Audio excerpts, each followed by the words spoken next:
দেখুন, আমার বিধায়ক নওশাদ সিদ্দিকী ভাইজানের কালকে আমাদের ভাঙড় 1 নম্বর ব্লকের আমার এই প্রাণবাদ অঞ্চলে রাজাপুর গ্রামে একটা জনসংযোগ করার আছে। আমি যখন এই অঞ্চলের নেতৃত্ব দিই তখন আমার কর্তব্য যে যেখানটায় হবে সেখানটায় দেখা। কালকে যখন এমএলএ আসা তখন আমি কিছু নেতৃত্ব নিয়ে এখানে আসি জায়গাটা দেখতে যে কেমনভাবে করলে ভালো হয়। সেই কারণে সবে এখানে এসে বাইকগুলো রেখে দাঁড়িয়েছি। হঠাৎ দেখে কিছু 30 থেকে 40 জন দুষ্কৃতী এসে হাতে A to Z সব কিছু, রিভলভার থেকে শুরু করে বোমা থেকে শুরু করে যাবতীয় জিনিস আছে এবং যে লাইট জ্বলছে ওখান থেকে ট্রান্সমিটারের ফেলে দিয়েছে, মেন ফেলে দিয়ে অন্ধকারভাবে এসে গাড়িগুলো ভাঙচুর করেছে বাইকগুলোর। এবং দুজন ছিল তৃণমূলের দুষ্কৃতীরা এখানকার, বাইকগুলো ভাঙচুর করেছে। করার পরে আমার যে বাইকটা ছিল বাইকটা এখান থেকে ভাঙচুর করে ওরা সোজা টেনে নিয়ে ওদের পার্টি অফিসে গিয়ে ওদের পার্টি অফিস নিজের ওরা ভাঙচুর করেছে, যতদূর খবর আছে। আমার গাড়িটা ওখানে রেখে দিয়ে যাতে আমাদের নামে দই দেওয়া যায়। এবং এখানে আমাদের 2-4 জনের মারধর পর্যন্ত করেছে। আমাদের কাছে এতটুকু প্রশ্ন যে ভাঙড়ের বিধায়ক আজকে শওকত মোল্লা না নওশাদ সিদ্দিকী, সেটা ডিক্লেয়ার করতে হবে প্রশাসনকে। কারণ বারংবারই আমরা ভাঙড় 1 নম্বর ব্লক কি 2 নম্বর ব্লক কি নওশাদ সিদ্দিকী ভাইজানের যারা দলটা করে আইএসএফ দলটা করে বারংবারই এই নটোরিয়াস ক্রিমিনালের ইঙ্গিতে কেন বারংবারই এই ভাঙড়ে অশান্তি হয়, তার জন্য আমরা তো পুরো দায়ভার করব এই আমাদের ক্যালকাটা পুলিশকে।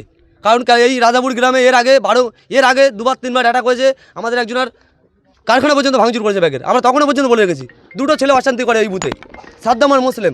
কেন ওদেরকে অ্যারেস্ট করা হয় না? ওদেরকে কেন ছেড়ে রাখা হয়েছে? নিশ্চয়ই ওপর কোনো নটোরিয়াস ক্রিমিনালের কল আসে, সেই কারণে ওদেরকে ছেড়ে রাখা হয়েছে। ওদের কারণে এই গাড়ি ভাঙচুর হয়েছে। টোটাল এখানে আছে 2টো বাইক আর আমার একটা বাইক ভাঙচুর করে নিয়ে চলে গেছে। টোটাল 3টে বাইক ওরা ভাঙচুর করেছে এবং আমাদের 4টে ছেলেকে মারধর করেছে ওরা। এখন কি চাইছেন? আমরা চাইছি আজকে রাত্রের মধ্যে প্রশাসন যেন যারা এই কাজের সাথে জড়িত, যারা এই কাজটা করেছে তাদের জন্য অ্যারেস্ট করে। না হলে আমার বিধায়ক কালকে আসছে, এখানে আসার পরে আমরা গণতান্ত্রিক প্রক্রিয়ায় কীভাবে এর প্রতিউত্তর দিতে হয় সেটা আমরা রেডি আছি। প্রতিউত্তর গণতান্ত্রিক পক্ষের এর প্রতিউত্তর আমরা দেবো। আমার নাম রাহুল মোল্লা, বিরানগঞ্জ অঞ্চলের দেখভাল করে সভাপতি। আমরা এখানে এসেছিলাম কালকে ভাইজান আসবে, সেই হিসাবে আমরা এখানে এসেছিলাম যে কালকে ইফতার পার্টি আছে একটা। আমরা এসে ওখানে বসেছিলাম বাইকের উপরে। এখন হঠাৎ কিছু তৃণমূলের দুষ্কৃতী দেখলাম ওখান দিয়ে মেন ফেলে আমাদের দিকে রুকে আসলো। আমি বাইকের উপরে বসেছিলাম। এখন বসে থাকলে আমাকে এসে, আমি বসে আছি, বাইকে মারতে যাচ্ছে। আমি বলছি ভাই দাঁড়ো, ওই বাইকটা আমার, মেরো না, মারছো কেন তোমরা বাইকে? তাহলে তুই কে বলে আমার উপরে মারলো, আমার ওই হাতে আঘাত করলো শাবল দিয়ে, আমার আরও মারলো পিঠে। আমি বললাম ঠিক আছে, আমি সাইড হয়ে গেছি। ওরা বাইক ভাঙচুর করে যে যার মতো। তারা তৃণমূলের দুষ্কৃতী। আমরা আইএসএফ করি। আমার নাম হাবিবুল্লাহ পাহাড়। কটা চেয়ার পড়বে, কি হবে না হবে সেইভাবে আমরা এসেছিলাম এবং তার সঙ্গে ইফতার পার্টি কালকের আমাদের ছিল রমজান মাসে। আমরা আসার সঙ্গে সঙ্গে বাইক রাস্তায় আছে, আমরা 4-5 ছিলাম। ভিতরে ঢুকলাম বাইক রেখে, ভিতরে কথা বলছি কতটা চেয়ার পড়বে, কিভাবে কি হবে। সেখানে ওরা আসলো বাইরে থেকে হই সই করে নানান রকম, মানে বিশাল এক হল্লা, মানে বিশাল টিম নিয়ে ওরা আসলো।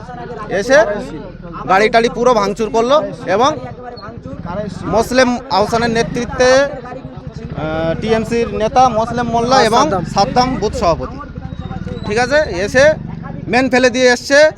বলছে ওদের বাড়ির ভিতর থেকে বাইরে বার কর, আজকে মেরে দিয়ে চলে যাব।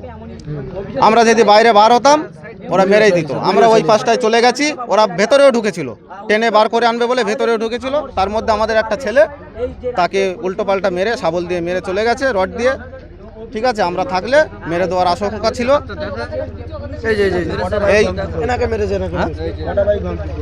আমাদের 2টো বাইক ভাঙচুর করেছে আর রাহুলের বাইক নিয়ে চলে গেছে, ঠিক আছে। মারধর করেছে 2 জনার। এই ছেলেটাকে মেরেছে, এই ছেলেটাকে শাবল দিয়ে মেরেছে এবং পিঠে শাবল দিয়ে মেরেছে, ঠিক আছে। আমার নাম ইয়াসিন আকুঞ্জি।